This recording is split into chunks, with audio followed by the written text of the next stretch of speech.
प्रिय छात्रों, आप सभी को आपके अपने YouTube चैनल संस्कार कोचिंग सेंटर में स्वागत है। मैं हूं सत्येंद्र सर और आज आप लोगों को क्लास 12th के सब्जेक्ट हिस्ट्री यानी कि इतिहास के अंतर्गत महाजनपद से संबंधित 25 महत्वपूर्ण प्रश्न को लेकर के आया हूं। यदि आप क्लास 12th में 400 से अधिक नंबर प्राप्त करना चाहते हैं तो इस चैनल को सब्सक्राइब जरूर कर लीजिए और इस वीडियो को ध्यान से अंत तक देखिएगा। तो चलिए देखते हैं। इसका पहला भी यही सवाल है, महाजनपद का उदय किस सदी में हुआ था? ऑप्शन के साथ आप लोगों को भी टारगेट रखना है कि कंपटीशन में हम लोगों को अच्छा अंक प्राप्त करना है और साथ ही साथ अपना क्लास 12वीं में भी हम लोग अच्छे अंक से उत्तीर्ण हो और तभी हम लोगों को कंपटीशन में अच्छा अंक प्राप्त कर सकते हैं और जॉब मिल सकती है।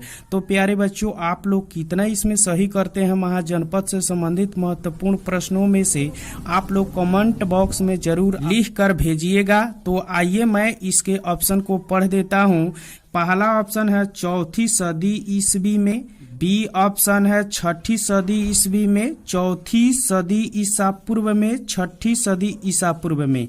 यानी कि महाजनपद का उदय किस सदी में हुआ था? तो इसका करेक्ट आंसर हो जाएगा 6वीं शताब्दी ईसा पूर्व में या 6वीं सदी ईसा पूर्व में हुआ था। दूसरा क्वेश्चन है 16 महाजनपदों की सूची उपलब्ध है महाभारत में, बी ऑप्शन रामायण में, सी ऑप्शन आगुंतर निकाय में और डी ऑप्शन उपनिषद में। यानी कि 16 महाजनपदों की सूची या प्रमाण किस पुस्तक में लिखा गया है? तो वह है आपको बौद्ध धर्म की एक किताब है आगुंतर निकाय। इसमें सर्वप्रथम इसमें 16 महाजनपदों का प्रमाण मिलता है। यानी कि करेक्ट आंसर आपका आगुंतर निकाय होगा। तीसरा महत्वपूर्ण क्वेश्चन है भगवती सूत्र भी 16 महाजनपदों का प्रमाण देता है। यह ग्रंथ किस धर्म से संबंधित है? यानी कि धर्म से, ये आगुंतर निकाय बौद्ध धर्म से संबंधित ग्रंथ है और यह भगवती सूत्र आपको बताना है कि कौन से धर्म से संबंधित यह ग्रंथ है और जिसमें 16 महाजनपदों का प्रमाण देता है। यानी कि यह धर्म सनातन धर्म है कि बौद्ध धर्म से संबंधित किताब है कि जैन धर्म से संबंधित किताब है कि ईसाई धर्म से संबंधित किताब है। तो आपको मैं बता दूं कि भगवती सूत्र जो है वह जैन धर्म से संबंधित किताब है। आइए चौथा नंबर प्रश्न को देखता हूं। महाजनपद का अर्थ क्या है? यानी कि गांव है, नगर है, जिला है कि राज्य है? तो आपको बता दूं करेक्ट आंसर राज्य होगा। अगर महाजनपद है तो राज्य होगा, यदि जनपद है तो जिला होगा। यदि जनपद का शाब्दिक अर्थ यही पूछता है तो वह होगा लोगों का स्थिरपाव। तो यहाँ पर करेक्ट आंसर महाजनपद का अर्थ होगा राज्य। आइए 5 नंबर क्वेश्चन की तरफ हम ध्यान से देखते हैं कि 16 महाजनपदों में सबसे शक्तिशाली महाजनपद डैश डैश था। तो 16 महाजनपदों में सबसे शक्तिशाली महाजनपद कौन था? पहला ऑप्शन मगध, दूसरा अंग, काशी और कौशल। तो इसका आप लोगों को करेक्ट आंसर बताना है कि 16 महाजनपदों में सबसे शक्तिशाली जो महाजनपद था वह मगध था। यदि आप इन 16 महाजनपदों को अगर ट्रिक वाइज अगर समझना चाहते हैं तो कमेंट बॉक्स में लिखकर जरूर भेजें और ट्रिक द्वारा हम उसको समझा देंगे, क्लियर हो जाएगा, कोई दिक्कत नहीं होगा। प्यारे बच्चों, आपकी टारगेट रखना है कंपटीशन की ओर ताकि आपका इंटरमीडिएट के साथ साथ आपका जॉब मिल सके। तो आइए 6 नंबर ध्यान देते हैं। मगध की प्रथम राजधानी कौन थी? पाटलिपुत्र थी, पटना की, गिरिवज्र की? इनमें से कोई नहीं। तो मगध की प्रथम जो राजधानी थी वह गिरिवज्र थी। 7 नंबर सवाल है, निम्न में से कौन सा मगध साम्राज्य की राजधानी नहीं रहा है?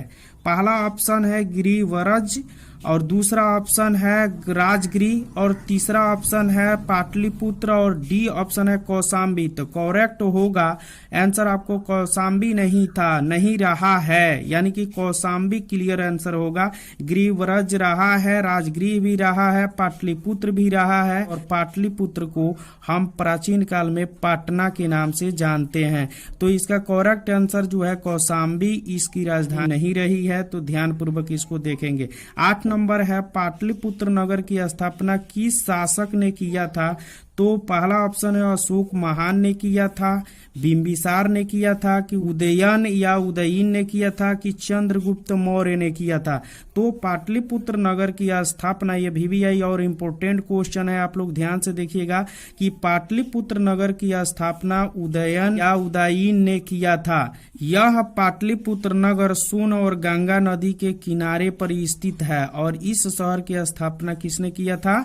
उदयन या उदयीन। आइए 9 नंबर हम सवाल देखते हैं। उज्जैन का प्राचीन काल में नाम क्या था? फर्स्ट में है तक्षशिला, बी में है इंद्रप्रस्थ, सी में है अवंतिका, डी में है मथुरा। तो उज्जैन का प्राचीन काल में नाम था अवंतिका।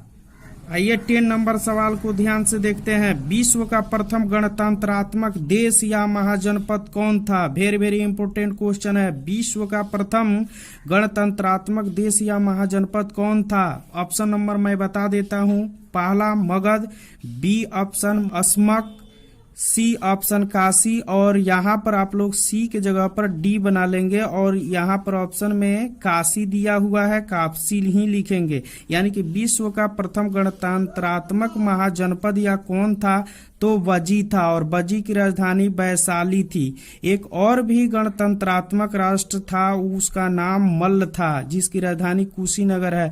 तो आप लोग अच्छे तरीके से याद करते हुए चलेंगे। आइए 11 नंबर सवाल के तरफ हम ध्यान देते हैं और अच्छी तरीके से आप लोग ध्यान देते चलेंगे बच्चे, क्योंकि यह बहुत ही इंपोर्टेंट क्वेश्चन है।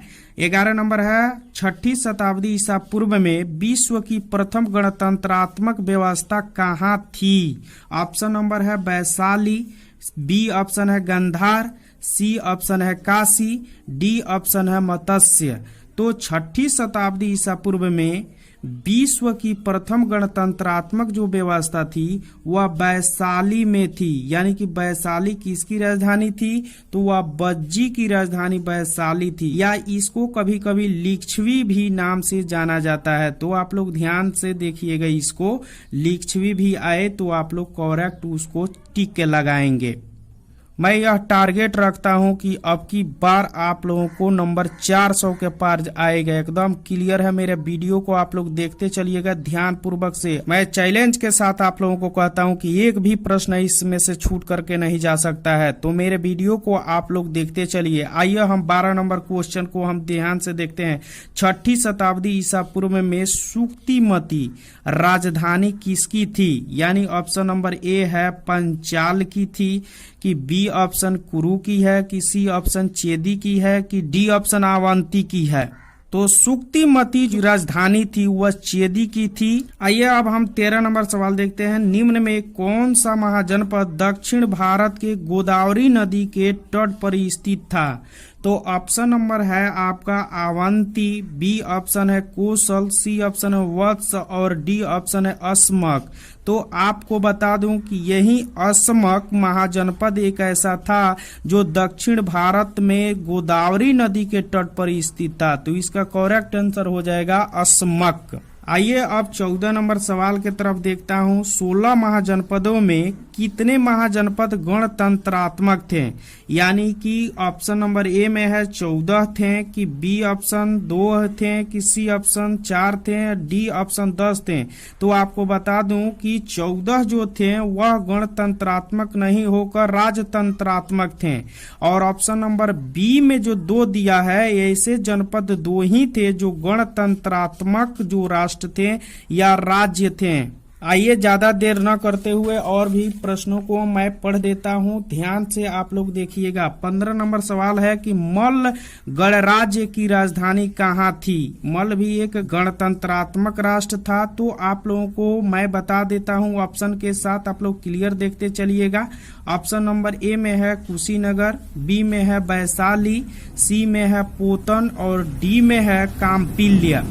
यानी कि मल्ल गणराज्य की राजधानी जो थी वह आप लोगों को कुशी थी। यानी कि करेक्ट आंसर आपका ए फॉर एप्पल होगा। 16 नंबर सवाल पर हम देखते हैं श्रावस्ती किस महाजनपद की राजधानी थी? तो ऑप्शन नंबर ए में है कुरु, बी में है कौशल और सी में है कंबोज और डी में है अंग।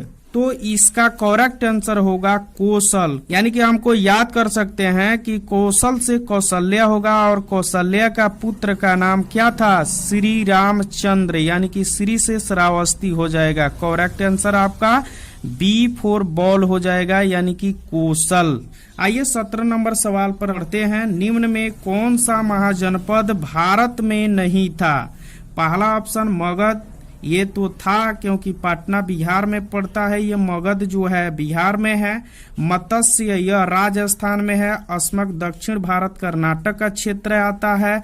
और डी ऑप्शन गांधार, यानी कि यह पाकिस्तान में है, रावलपिंडी के आसपास का क्षेत्र। तक्षशिला इसकी राजधानी हुआ करती थी। यानी कि निम्न में कौन सा महाजनपद भारत में नहीं था, तो वह होगा गांधार, और गांधार की राजधानी तक्षशिला थी। 18 नंबर क्वेश्चन पर हम ध्यान से देखते हैं कि वर्तमान क्षेत्र इलाहाबाद किस महाजनपद में आता है, तो इसका करेक्ट आंसर होगा वत्स होगा। यानी कि वर्तमान क्षेत्र इलाहाबाद किस जनपद में आता है, तो वह जनपद हो जाएगा वत्स, और वत्स की राजधानी जो होती है वह कुशावती होती है। आइए 19 नंबर सवाल को हम पढ़ते हैं। चंपा किस महाजनपद की राजधानी है? तो ऑप्शन नंबर में ए में है गांधार, बी में है सूरसेन, सी में है वत्स, और डी में है अंग। यानी कि अंग अंग चमका, यानी कि चंपा किस महाजनपद की राजधानी है, तो अंग की राजधानी है। और ट्रिक से आप लोग याद कर सकते हैं, अंग अंग चमका, तो अंग की राजधानी चंपा होगी। 20 नंबर सवाल को आप देखते हैं। मगध पर सर्वप्रथम किस वंश का उदय हुआ था? यानी कि मगध की गद्दी पर सबसे पहले कौन सा वंश बैठा हुआ था? ऑप्शन नंबर ए तक्षशिला वंश, बी ऑप्शन हर्यक वंश, सी ऑप्शन पाल वंश, और डी ऑप्शन यादव वंश। तो आपको बता दूं हर्यक वंश था, और हर्यक वंश का संस्थापक बिंबिसार ही ने सर्वप्रथम जो है मगध पर राज किया था। अगर आपको करेक्ट आंसर इसमें हर्यक वंश न दे करके अगर रहता बृहद्रथ वंश, तो आपका करेक्ट आंसर बृहद्रथ वंश ही होगा। परंतु इस ऑप्शन में आपको बृहद्रथ वंश नहीं दिया है, तो आपका करेक्ट आंसर होगा हर्यक वंश। आइए 21 नंबर सवाल की तरफ हम ध्यान से देखते हैं कि हर्यक वंश का संस्थापक कौन था, तो आपका करेक्ट आंसर होगा वह बिंबिसार होगा।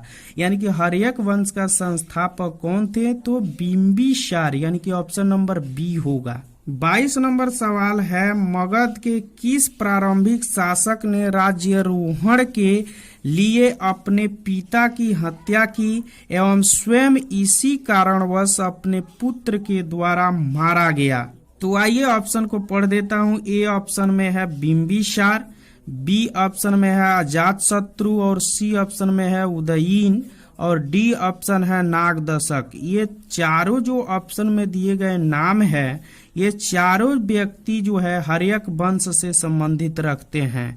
यानी कि हर्यक वंश का प्रथम जो राजा थे वह बिंबिसार थे, दूसरा राजा अजातशत्रु थे, और तीसरा जो राजा थे उदयीन थे, और अंतिम राजा नागदशक थे।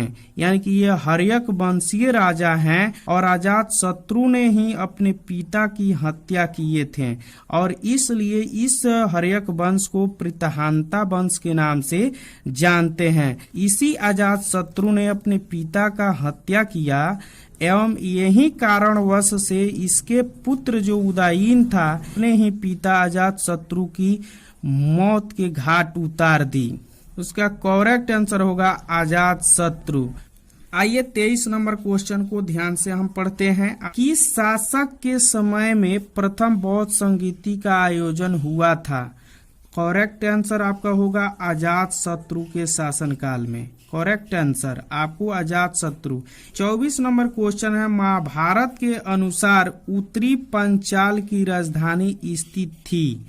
तो ऑप्शन नंबर है हस्तिनापुर, बी ऑप्शन है इंद्रप्रस्थ, और सी ऑप्शन है अहिछत्र, और डी ऑप्शन है मथुरा। यानी कि महाभारत के अनुसार उत्तरी पंचाल की राजधानी कहाँ स्थित थी? उत्तरी पंचाल कह रहा है, तो आपका हो जाएगा करेक्ट आंसर अहिछत्र। यही अगर दक्षिणी अगर पंचाल रहता तो आपका हो जाता काम्पिल्य। तो ध्यान से आप लोग इसको देखिएगा। अगर उत्तरी पंचाल आता है तो वही छत्र होगा और दक्षिणी पंचाल आता है तो आपका काम्पिल्य होगा। आइए अब लास्ट क्वेश्चन को हम ध्यान से पढ़ते हैं। भारत के प्राचीनतम प्राप्त सिक्के थे।